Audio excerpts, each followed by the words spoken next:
Hello friend, good morning. इस live के माध्यम से आज आप लोगों से मैं रूबरू हो रहा हूँ।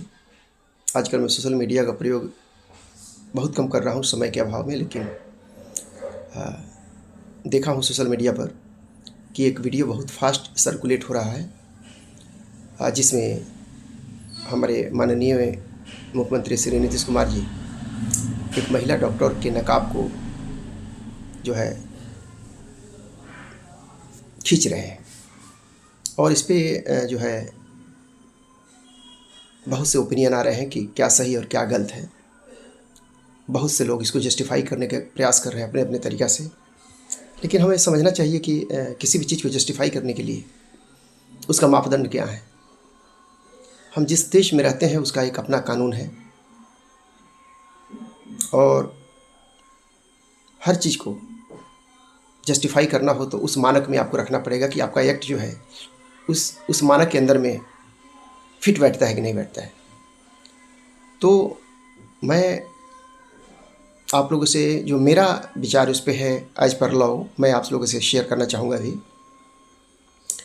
कि इस देश में रहने वाले जो भी लोग हैं सबको इक्वल राइट है, और सभी व्यक्ति को अपने धर्म, अपनी प्रथा, अपने पंथ को मानने का अधिकार है।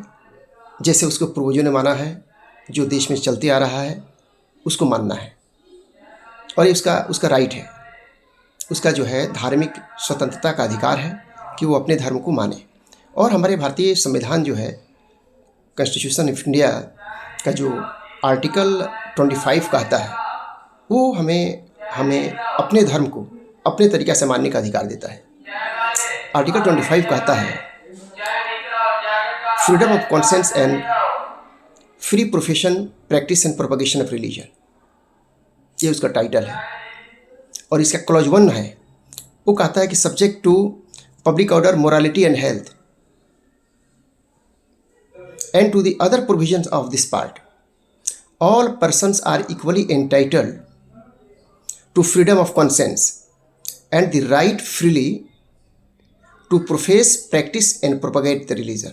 यानी मीनिंग देयर बाई कि इस देश में जितने भी लोग रहने वाले हैं, वो कोई समुदाय के हो, कोई पंथ के हो, कोई ट्रेडिशन को हो, उन्हें अपने धर्म के अनुसार, अपने पंथ के अनुसार, अपने विवेक के अनुसार अपने जीवन शैली को जीने का अधिकार है, अपने धर्म को मानने का अधिकार है, अपने परंपराओं को मानने का अधिकार है। इसमें कोई भी व्यक्ति किसी को हस्तक्षेप नहीं कर सकता। ये उसका फंडामेंटल राइट है। दूसरा एक और आर्टिकल है, एक जगह और हमारे संविधान में उसका राइट मिलता है, जो आर्टिकल 29 जो वो बात करता है protection of interest of minority.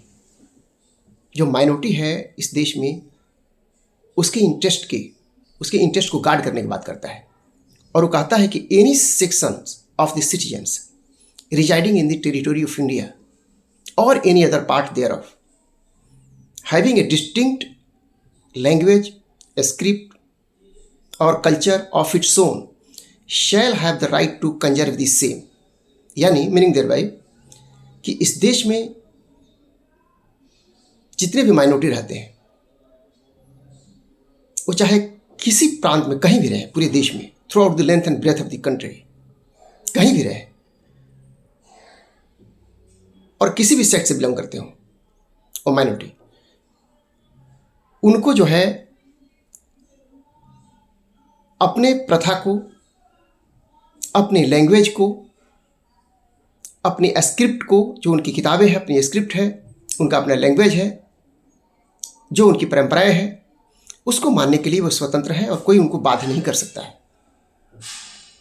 तो इस प्रकार ये दोनों आर्टिकल हमें अपने धार्मिक स्वतंत्रता की आज़ादी देती है,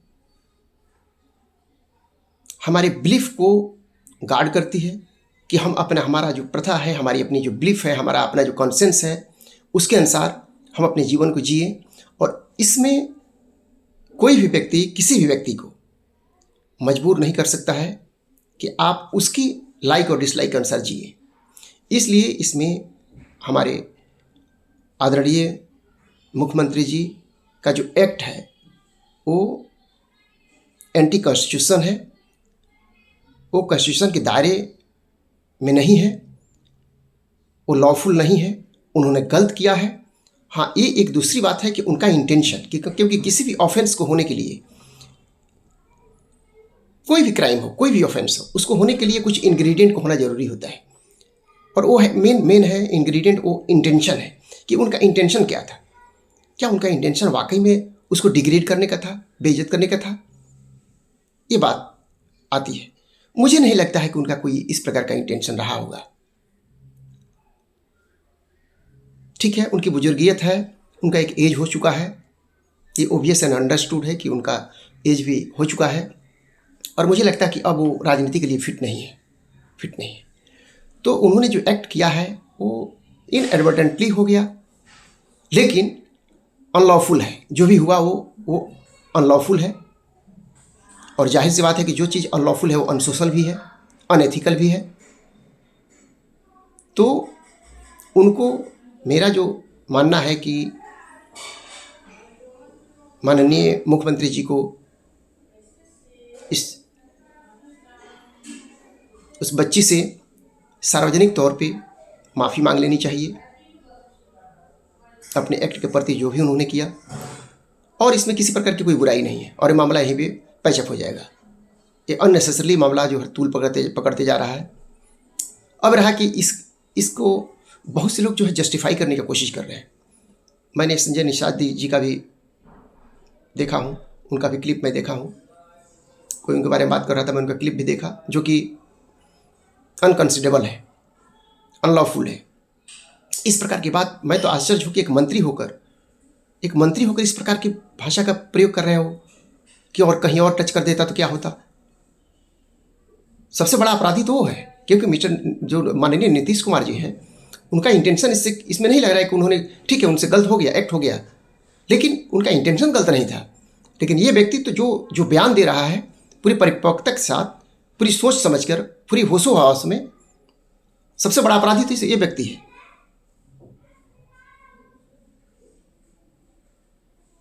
इसलिए मैं आदरणीय मुख्यमंत्री जी से गुजारिश करूंगा कि वो जो है अपनी बात को, जो भी उन्होंने एक्ट किया है, कृत किया है, वो अनकॉन्स्टिट्यूशनल है, अनलॉफुल है, और वो उस बच्ची से सार्वजनिक तौर पे माफ़ी मांगे। और इन्हीं बातों के साथ मैं अपनी बातों को ख़त्म करता हूँ। Thank you.